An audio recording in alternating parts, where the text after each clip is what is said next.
Hey, listeners, we are taking you behind the scenes of another one of the companies that I have done some work for. You know how every once in a while I love to take you behind the scenes, what happened, what my thought process was, and that's what I'm going to share with you today. So let's get on to the show.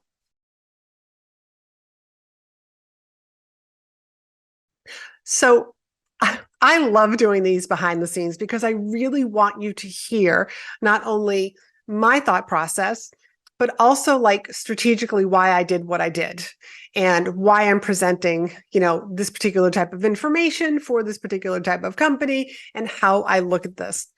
I was hired by a very large insurance company, and I cannot name their name because that was part of our agreement. They are very protective of their brand, and it's a two-way street. I'm not sure if you heard me talk about this on a previous episode, but it's a two-way street for trust. I trust that they're not going to misuse my intellectual property with anybody outside of their company, and I also agreed to not use their name, their logo in any of my marketing. I never run into this before, but I'm a woman of my word, and I want to protect them and their brand as well. So part of my agreement, I'll just talk about the agreement first. Part of my agreement with them was, they had to give me the video because this was a virtual event. So that in and of itself, that was a little bit of a stumbling block, but we all figured it out how we were going to do this. And because they actually did some editing because they wanted to take out some of the stuff that had nothing to do with me. And that was fabulous. That's less editing that I had to do. And also the second part was that they had to refer me to 3 other groups of people or companies that would benefit from what I did for them. And because they're very protective of their brand, that was like, well, who are we going to refer you to? I said, it can be internal. So that's what we had agreed on. So those are a couple of things that are inside of like the actual verbiage is inside of my speaker agreements. And if you're on my email list, every once in a while, I do like a flash sale for the agreement, and it runs you through, it's got a training video that runs you through the different parts of my speaker agreement. There are 3 different parts. All 3 of them are very important. I even teach you how to customize the last segment. And in that last segment was where it was like, hey, you got to refer me. Hey, if you're going to record this, you got to give me a copy. If it was a live event, I would ask for copies of any photographs that they might have taken. So that's all just part of the agreement. But let me take you to the before part, the first meeting. And I had already submitted a proposal to them. And my proposal has 3 different options. If you haven't listened to the episode on the power of 3, make sure that is the very next episode that you listen to, the power of 3. There's a reason why I gave them 3 different options. And I share this with all of my clients when they are crafting proposals for either meeting planners or companies or even clients that they're working with. It's like, here are the 3 different ways that we can work together. And they kind of go from the smaller investment, all the way up to the larger investment. And in this particular case, their options were, I just do the talk. The second option was I do the talk plus a follow-up Q&A. And the third option was I do the talk, the Q&A, and they can buy a discount of my book in bulk. So it happened to say so if they bought, the book is normally like $15 on Amazon. So if they bought 100 books, they would get them at $10 each. So there was 10 times 10 is like $100. They ended up buying and going with the third option. And they actually ordered 100 copies of my book that they were going to raffle off to people to encourage them to answer the survey that they have at the end of the presentation. And the reason why I did the Q&A is because this is something that I offer to everybody, because people are only going to take in a certain percentage of the information right then and there. And as they're listening to me speak, it's like, wow, this all sounds really great. Really great. I'm going to do this. But then after the presentation, and maybe not so much that afternoon, but the next day or the next week, we're creatures of habit. We fall right back into our old habits. So all that stuff, like, this was on, in public speaking, big surprise, but like looking in the camera, putting the camera on. I taught them some breathing exercises so that they sounded more confident. Life gets in the way. And then all of a sudden we forgot some of the things that we said that we were going to do, or they tried those things, they hit some hiccups, and then they don't know what to do because, like they don't have this additional information, if you will, like they don't have like Laurie-Ann like sitting right next to them to give them feedback. So I love to do this Q&A. And that's what is the next step. This particular contract or project is not completely done. It will be finished probably within the next couple of weeks. Most likely by the time that this episode goes live, I will have already done the Q&A. So the Q&A is so that the audience participants can actually ask me questions. Like, hey, this is what I ended up doing. And some of these questions are going to be shared anonymously. They're going to be submitting their questions beforehand. And also anybody might be asking questions right then and there. So I love to respond to Q&A. Q&A doesn't scare me. I'm never worried, like, what if I don't know the answer?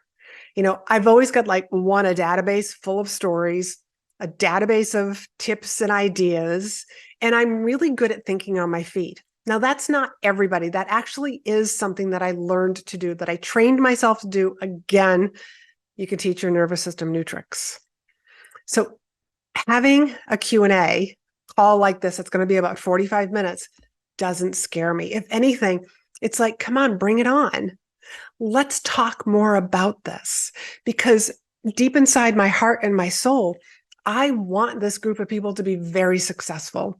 And anything that I can help them, I want to share that with them. But I also want to hear people say like, okay, I sent that email that you had suggested that I send, and this is what happened. It might be that their boss didn't respond to them and just said, yeah, okay, like maybe we'll do this next week. Maybe they didn't get the response that they wanted. And so one of their questions might be like, so what do I do next? I also gave them an exercise and told them, like, find a mentor and go over this exercise with them.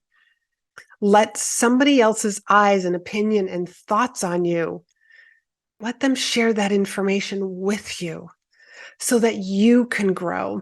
Because too many times, like, we're making all these decisions based on ourselves. It's like I hang around with myself so much, big surprise. But we can also get caught because we're so in our business, if you're an entrepreneur, or we are so in our career that sometimes we can't see some of the things, some of the talents that we have, some of the things that come really natural to us, some of the potential that we have. So that's what this Q&A call is for, is also for me to remind them, did you have that conversation with somebody? Did you reach out to somebody to ask them, could you be my mentor? Have you thought about where you want to go in the company? Maybe you're at a different season where your children are small and you're like, but this is where, like, I'm very happy doing what I'm doing, Laurie-Ann, right now. But, in about 5 years when my kids are in school, they'll be in high school or they'll be in elementary, like whatever, or they'll be out of the house. Here's what I'd like to do. Here's the next step here's the direction that I want to go with my career in about 5 years. So what could I do between now and then? And it's this kind of deep conversation that I can have with the audience that is really going to help them propel and move forward. And that was the whole reason why this group of people, why they hired me. The meeting planners, if you will, is what I'll call them. But they are a committee of people, for education, encouraging like more people within the company to move up. They are investing so much money in their people. And that's just like a side note. I just love that. But it's like, like they hired me because of these multiple touch points. So I have spent a lot of time working on this particular proposal, this project, having meetings with them, having tech meetings. I sat in on another meeting that they had where they actually brought in some of their other female leaders, and they just asked them. It was a beautiful, like experience. And that was something that I said, if you're going to have this, I would really like to sit in on this so that in the event that one of the audience members asks me a question, I'll at least have this information also to be able to share with them. But this is all part of, but the behind the scenes of working with a company, of working with meeting planners. Like our job as the speaker is to make them look like rock stars, is so that when we show up, like everybody is patting them on the back because it's like, wow, where did you get such a great speaker? Oh my God, you always hire the best speakers. And I've used some of those jokes like at different places that I've spoken for. It's hard to find a good speaker, a speaker that isn't just using some canned presentation, and then inserting it within this industry, and then there's like a disconnect. No, because I customized my presentation for each organization that I work with. So I just wanted to share all of this with you. There's so much that goes into this. And one of the things about being one of my private clients is that I am walking with you side by side. When you do that initial reach out, here's the presentation, here's my proposal for this particular conference. When they say yes, when they say no, like sitting down with them, like, let's book a call so that we can talk a little bit more about your conference, about your needs.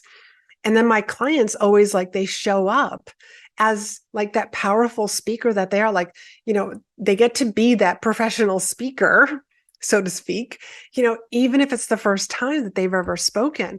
But I always want them to come across as they've done this 100 times before, if not 1,000 times. And this is just part of their pre-event. Like, we're just going to have a meeting. That's how I do things. Because there are some volunteer meeting planners and they don't know how to do this. They don't know what to expect. So you, as the speaker, need to show them exactly what to do. This is how I work with people. This is how I help you make this a stellar event. So you have me working with you side by side. That's why my clients, like, we meet on Zoom a couple of times a month, but they also have Voxer access to me so that they can say, oh my God, they said yes to me.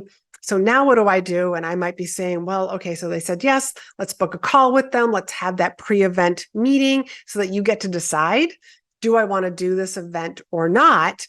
Because I need to gather some extra information about what's, like who's in the audience, what's the problem, when are they having me speak?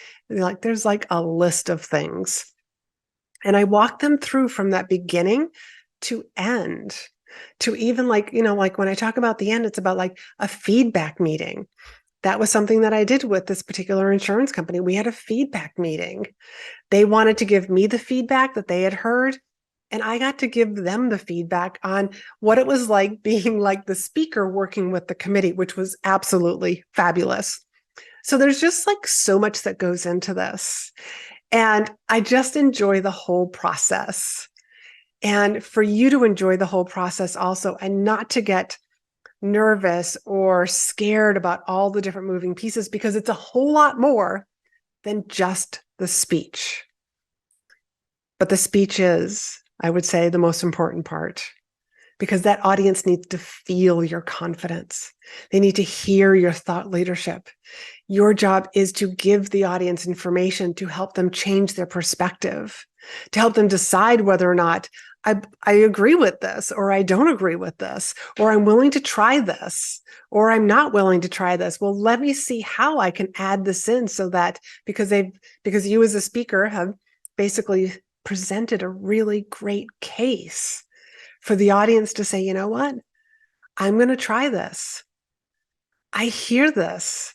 I love this idea. I can see it happening. That's why meeting planners bring in speakers for transformation. But you have to step into your power also. So if this is something that you're like, I am sick and tired of throwing money at marketing that isn't working, I need to be positioned as the expert. I need to get in front of groups of people that are my ideal clients. Then I want to encourage you to book a call with me. Book a call and we will talk about your business, your goals, and if speaking would help you, if speaking would add to your marketing, or is it going to be just another to do? Are you the right person? I only work with a few people at a time. So right now, I had one client who just finished up working with me. And I have space for one more person right now before you have to go onto a wait list. And right now is a beautiful time to actually start crafting your presentation, reaching out and finding the right places to actually speak for. How do you pitch them? I will walk you through all of this. When we are done working together, you will have, this is if you're working with me privately, but on our call, I will help you decide which one of my programs, whether it's privately or one of my group programs, is perfect for you in your situation. When we're done, whether it's one of my group programs or working with me privately, you will have a completed signature speech. You will have something that is like verbal art, that is compelling, captivating, and most importantly, converting, because you want to have your audience raving about you, remembering you, and referring you. So if you want to learn more about one of my programs, or if you're a good fit for one of my programs, book a call with me. That link to book a call is down below in the show notes, and it is chatwithla.com. So till next week, be in demand.